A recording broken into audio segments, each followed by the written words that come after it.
Welcome back. Let's talk about how we choose our negotiating style. The takeaway for this lesson is that negotiating styles are decision, not destiny, as we've discussed, but you can't ignore your personality. You should take it as a starting point. Your negotiating style is going to be a product of tactics. Let's talk about what we mean by that. So in this chapter, we're going to look at what your goal is for this negotiation. And we're going to start to analyze whether we're weak or strong, what the power balance is. And finally, we're going to choose a style that matches that. What's your goal?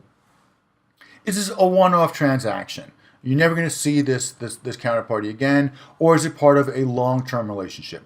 Do you want it to be part of a long-term relationship? And that means, do you plan on getting referrals? Do you plan on getting service from him? Do you plan on repeating a transaction?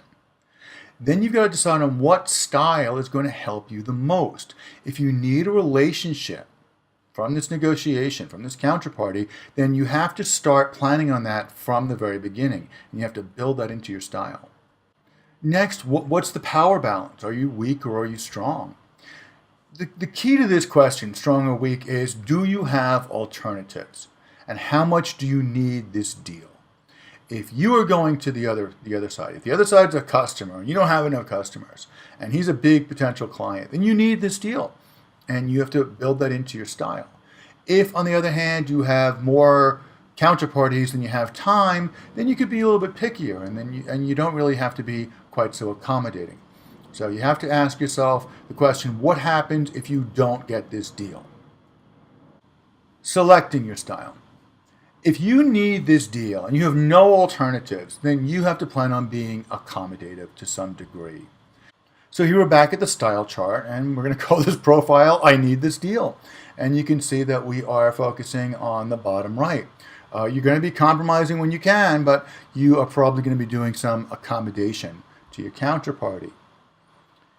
The next style is the customer, and in this case you are going to have some combination of competitiveness, compromise, and avoiding. A customer's power is found in his ability to walk away, and that's what you're going to be working.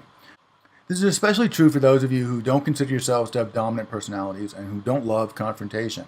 Avoiding is the passive-aggressive answer, and it is extremely effective in negotiation. Next, we're going to look at two of the collaborative styles.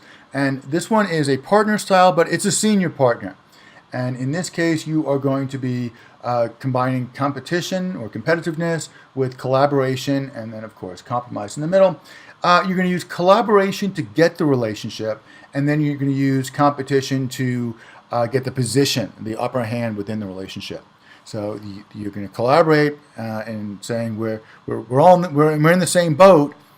But then you're going to use competitive tactics to say, but I'm the captain of the boat. And next, related to that, is the junior partner. Again, you've got some collaboration in this style, but now you're going to probably be doing a little bit more compromising, heading down towards accommodation.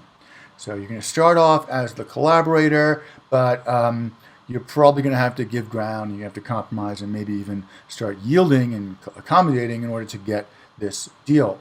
And the key thing here is you're negotiating your position within the partnership. Final word here, negotiating style is a business decision. You have a personality, you have a natural style, but you should take that as a starting point. It should not dictate your entire range of tactics. Thanks very much. I'll talk to you again soon.